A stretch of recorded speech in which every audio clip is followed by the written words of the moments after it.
magaalada Baydhabo ee gobolka Baay sanadii la soo dhaafay waxay sameysay horumar dhinaca ganacsiga, dhismaha wadooyinka, hoteelada iyo suuqyada. Bangiyada, shirkadaha isgaarsiinta iyo ganacsatada deegaanka ayaa door weyn ku leh horumarka ka jira magaaladan. Waxaana Baydhabo soo maray barnaamijyo lagu maalgeliyay dadka danyarta ah. Baydhabo iyo guud ahaan Koonfur Galbeed weli waxaa ku dambeeya isticmaalka lacagta shilinka Soomaaliga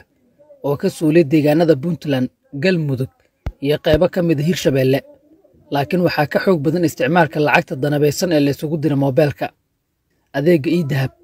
waa kan ugu xooggan ee laga isticmaalo Baydhabo waxaana bixiya shirkadda isgaarsiinta Somtel. Dadka ka shaqeeya sarifka iyo ganacsatada waxay ii sheegeen inay ku doorteen dhowr waxyaabood oo aan laga helin shirkadaha kale ee dalka ku yaala.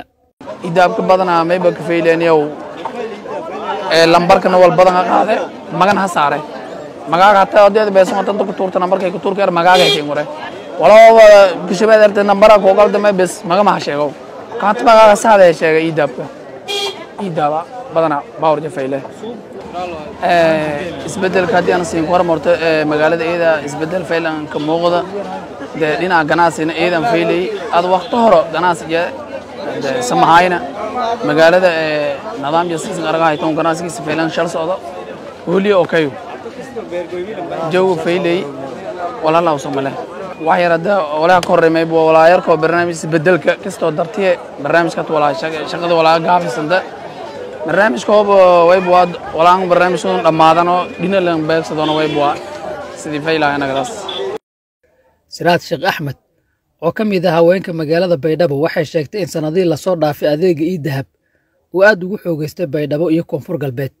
waxayna bil walba ku qaadataa mushaarkeeda oo markii hore ku soo gaari jiray siyaabo kala duwan waxayna arrintan qayb ka tahay horumarada dhinaca tiknoolajiyadda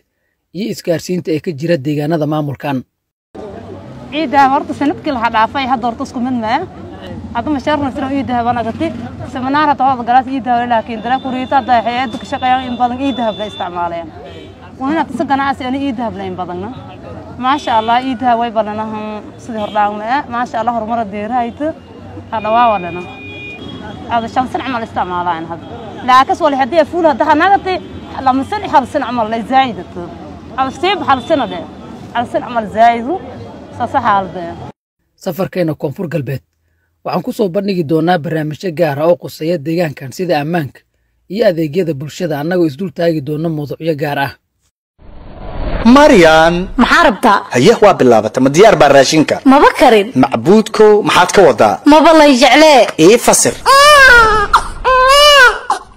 ma rabtid noo haddaan ku fahmay Marwa Fertility Center waa rumaynta riyadeena kuma garan Marwa waa xarunta kaliya ee ka dhabayn karta riyadeena afkaaga caana qabow lagu qabay